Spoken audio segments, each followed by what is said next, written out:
What a time to be a Dragon Age fan. We're getting a new game after 10 years, but still a new game, and a lot of interesting information about it has, such as the gameplay, the story, the companions, has all come out, which is where I want to put my focus on, the companions. What makes the Dragon Age Veilguard's character designs good? Now this is going to be a broader video as well. I will be talking about what makes good character design in general, so let's get to it. So what makes a good character design? Well, the goal of good character design, to me at least, is to tell a non-verbal story through the design of the character. But how do you achieve good character design? Well, by knowing two things. Knowing what art style you are working with.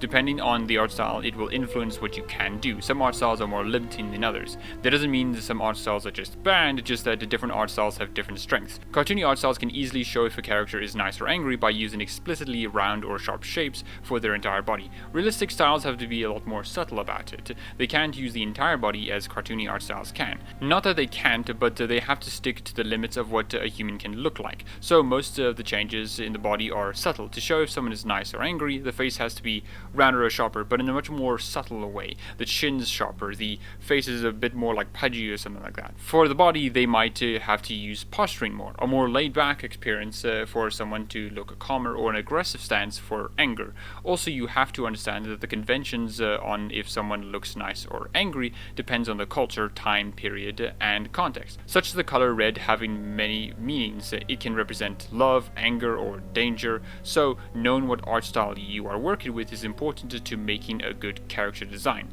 because the last thing that should happen is making a character realistic in a cartoony art style, unless that is the point. The second thing to consider is knowing what you want to achieve. What do you want out of the character design? For what purpose? Are you trying to have the audience feel safe and happy to see the character, or are you trying to make them hate them? It is also important to know what role they serve in the story and themes of the game, movie, or show. Additionally, clothes are important too.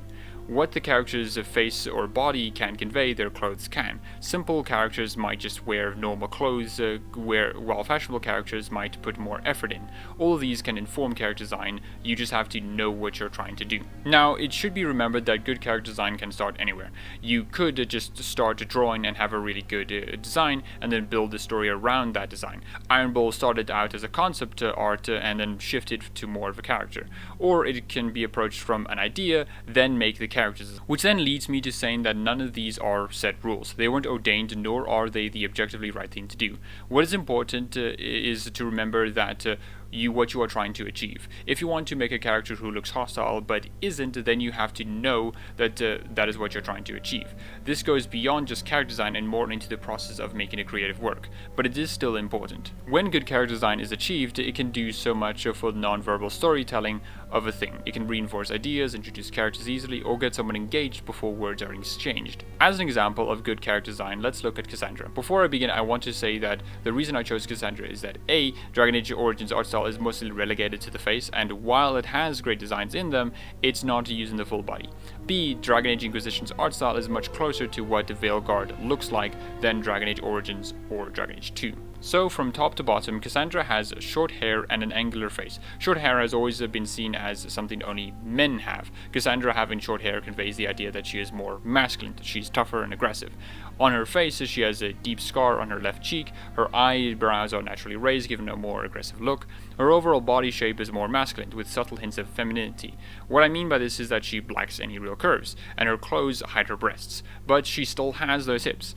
While this tells us that Cassandra is a very strong and capable person that is aggressive, the scars help us to know that she has fought at least once, and that the body also shows more of an active person rather than a passive one. Now we move on to her clothes. Cassandra, like all Dragon Age Inquisition companions, have two appearances. There are home-based clothes and they're in-the-field clothes. To quickly mention, Dragon Age Inquisition has the armor companion wears adapted to their style, so each of the characters maintains a consistent look. Back on track, Cassandra's home-based clothes are rough, all leather, and she has an armored breastplate on constantly. Her in-the-field clothes have her in plate armor with her orders symbol, the Seeker Eye, on her chest plate. What this tells us is that she is clearly a warrior. Her downtime isn't to relax, but to train more or be ready for when a fight starts. Her order symbol on her conveys that she is part of it, without saying it. It also gives some idea on what the order is about. This is part of the chantry and serves to watch over something. Now, was this what Bioware wanted for Cassandra? Yes. Bioware has said that the character was intended to be severe and dramatic, with, at the time, associated art director Matt Rhodes likened her appearance to being Queen of the Vampires, which her character design conveys. So this is a good character design. A note before we get into Veilguard companions: it may seem obvious that Cassandra has good character design. Me pointing out that they have achieved their goal is just clear. Why would I say this? Because when you see a good character design, it seems obvious and clear. It should be that way. But when you see bad character design, it's hard to pinpoint what's wrong with it without already having knowledge on the subject. Now onto the Veilguard companions. Each of the Dragon Age Veilguard companions are well designed. You know immediately what they're about by just looking at them. From what we see about Harding, she is a very active, kind, and simple person. Her design demonstrates that this by giving her a round and smooth face, as those features are associated with someone who is kind. As for the activeness, it is shown in one way with her freckles. People often describe freckles as being unique and making a person's face active. It's an easy shorthand for that, though the freckles could have a lot of unintended meanings. Her overall body shape is very simple, not too extravagant, just a normal looking dwarf. As for the two styles of her outfits, her at-home clothes is very simple. A white t-shirt with leather pants, and her in-the-field clothes is also quite simple. Same with all the colors that is used for her. It's browns and blacks with hints of reds and greens. Red being associated with fire, an active thing, and green being more associated with nature, and also could mean she is discovering her own magic, because what we know about Harding that she may find some magical abilities of her own. Now, how this is going to manifest is going to be seen in the game. I assume it's something related to the Titans. And also, green is also associated in Dragon Age with the Fade. Nev is a proud but good Tevinter. Similar to Harding, her face is mostly round and smooth. How we know that she is a Tevinter is due to her clothes. It follows all the design conventions of Tevinter clothes, the big difference being the color being used. All the color that we've seen the Tevinters use, it's black and reds with gold highlights. Those colors being associated in this context with power and pride. Nev's clothes, on the other hand, are primarily white with black as a secondary color, and she has gold highlights as well. Red is associated with innocence and purity. We know that Nev isn't a blood mage and takes issue with the many evils Tevinters has, which makes sense since she is with the Shadow Dragons, an organization who wants to better Tevinter. But the black and gold still remain to demonstrate she is powerful and to give her some connection to Tevinter. With her at-home clothes reveal more white, but also a lot of blue as well. Her in-field clothes has that as well, but it's more prominent there. Blue in Dragon Age has always been associated with magic. Her hair is also pretty interesting, as she hides it mostly under her hat when she's in the field, while at home base she just lets it down. This could also be a subtle way of saying that she is presenting a mask with her in the field clothes, but at home she lets the mask drop. Then there is the prosthetic leg she has. Now this obviously implies loss, so what happened to it, and the other associated questions raised. Lucan's is a bit of a tricky one. He is an anti-thieving crow, and crow's aesthetics were never codified in Dragon Age Inquisition or any of the prior games. The most it was a leather armor that Zevran wore, like how Orlais or Tevinter aesthetics were in Dragon Age Inquisition. So what are we seeing is mostly a brand new. So who is Lucans? Well, he is a person who wants justice against mages, hence the title Mage Killer. Note that this doesn't mean he hates mages, just that he understands their threat. Now his outfit, both in the field and at home, only convey that he is a noble in a sense, which he is. His grandmother is the first Talon of the Crows, but what is more interesting is the colors he uses. Purple is very prominent in both of his outfits. Now, purple has a lot of meanings, but in Dragon Age, it has always been associated with pride and desire demons. To quickly mention, Lucans first appeared in the book Tevinter Nights. In there, he wasn't outwardly prideful or having extreme desires, but he was in a way. Additionally, his name also translates to Little Wolf. The only other character who is associated with wolves is Solus, so the pride connection has merit. Purple also means ambition, and he is a very ambitious person.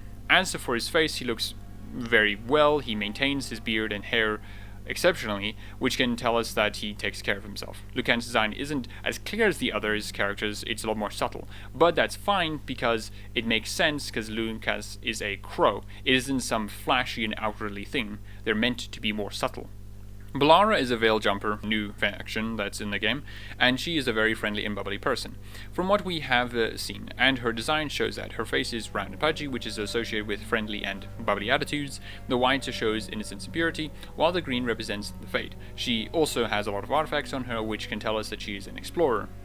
which is also important to say that in both her design in the field and her home are very simple, much like Harding's. So what it all says is that she is probably just a very simple person.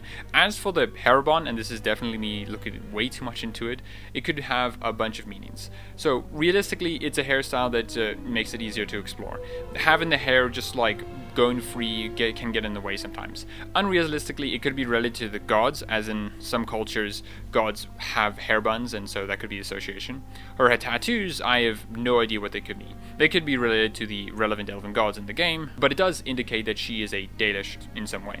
So Emrich, or Emric as it's supposed to be pronounced, is a very extravagant looking man, which makes sense since he is a necromancer, part of the Mortalitasi, who live in a place called the Grand Necropolis. It makes sense that he looks wealthy. He is also a very gaunt looking man who you can see very visible cheekbones and a very pale complexion, which makes a lot of sense since god appearances are always associated with death, and he is a necromancer. The green makes the Fade a connection as well, as we talked before, which is very clear to see what he's like. Additionally, he has a lot of reds in his in the field clothing, which can also mean sort of blood, since he works with death, blood. It's a very easy connection to make. Now, Darwin is very interesting because he looks very different from all the Wardens designs we normally see. He isn't wearing the armor of the Wardens and has very minimal silver colors. What this can mean is that while he is a Warden, maybe he chooses to stand apart from them. As one of his known voice lines has him saying he's doing something for the Wardens, so it's definitely not him not being with the Wardens, similar to like how Anders was in Dragon Age 2. This is further emphasized by his colors. He has Warden blue all over him, but it's contrasted with red. Now this can just emphasize that he's more different from the other Wardens.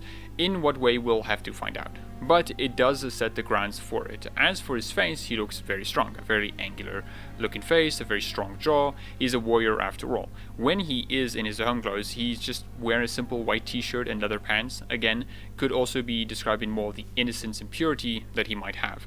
He's a very simple guy down to it. As for his tattoos, I have no idea.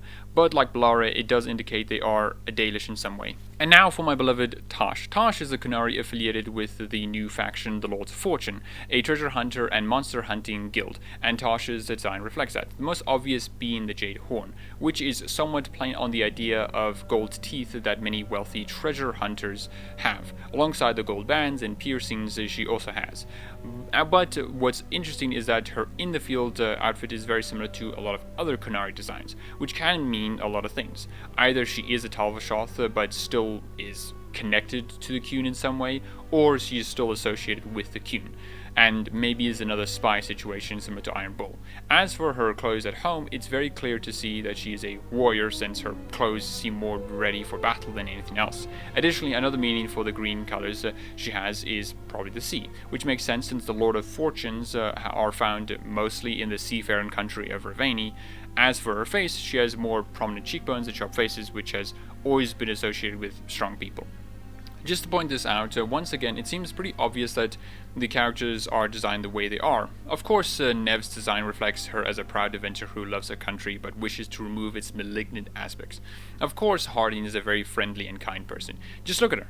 It's obvious because when you are shown good character design, it doesn't seem like there was anything else to do, because good character design looks effortless. But in reality, it takes months to get to that point.